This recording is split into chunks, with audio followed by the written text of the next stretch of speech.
But let me just point out the illusion of Russian and Chinese aggression around the world. You'll hear this repeated many, many times that, any day, Russia's going to take over the entire world. China's taking over the world. They're doing all this stuff.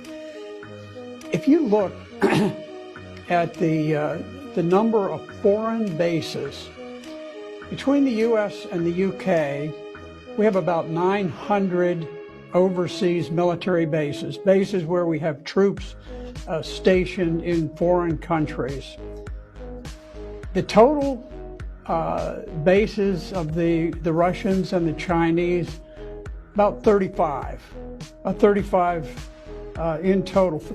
China only has 5 overseas bases compared to the 900 or so U.S. UK. We've created this bizarre illusion because the deep state, the war industrial complex, must have enemies.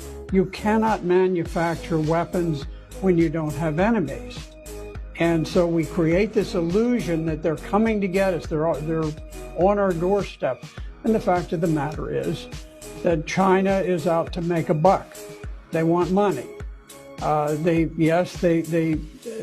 Belt and Road Initiative is very important, but they have a different paradigm. Our paradigm is we go into a country, we set up NGOs, we take over the government by coup. If we can't, then we just bomb the place to smithereens half the time. And you compare that with the foreign policy of China, which is you go in, you work with whatever government is there. You're not judgmental, but you make hard business decisions. You make investments. And I think for people who are comparing the foreign aid paradigm of the U.S. and China, they're saying,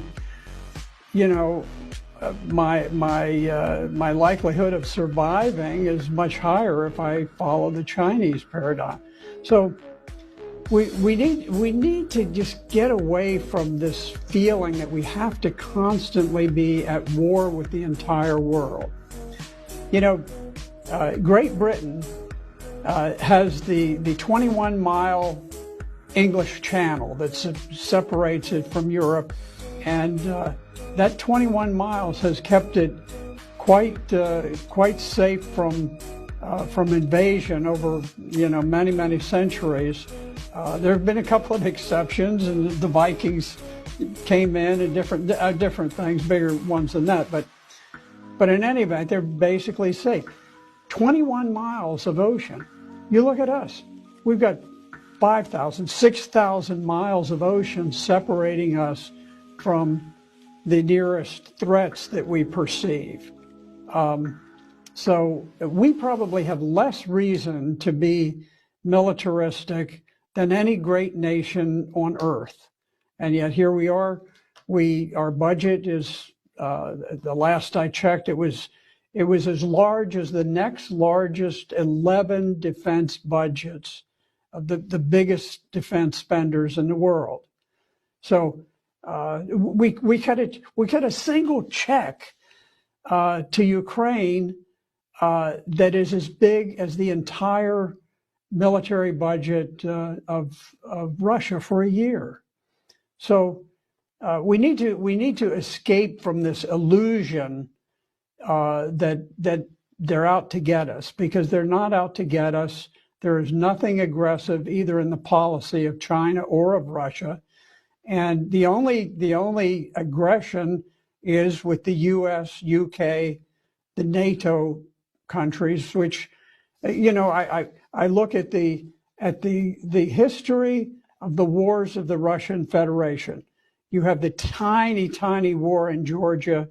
You have the war in Syria, which they didn't get involved in until 4 years after the terrorists had been there. And then finally, at the last moment, they agreed to go in at the request of Syria because ISIS and Al-Qaeda threatened to overwhelm the country.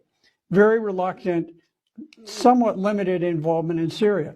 and now you have the situation in Ukraine. You compare that to our situation where we've fought multiple wars against Iraq. We fought in Somalia, we fought in Bosnia, we fought in Haiti, we fought in Kosovo, Afghanistan, Yemen, Libya, Uganda, Syria. I probably missed half a dozen wars that we fought. We fight everywhere. You can literally have a soldier who retires with 30 years active service in the U.S. Army, and he will retire and never have served a single day when the United States was not invading and occupying some country. So to compare that with the situation with Russia and China, where has China had fought? Who have they invaded? They've had a couple little border disputes, but that's it. They don't invade people. We invade people. So we need to get away from this illusion. If we could ever break away from the illusion that they're out to get us, which is totally false, then we could start chopping back on our defense budget. World tensions could reduce, and we could get back to making cell phones or whatever we do for a living, and have a genuine economy that wasn't based on killing people in foreign countries. That's what we ought to do.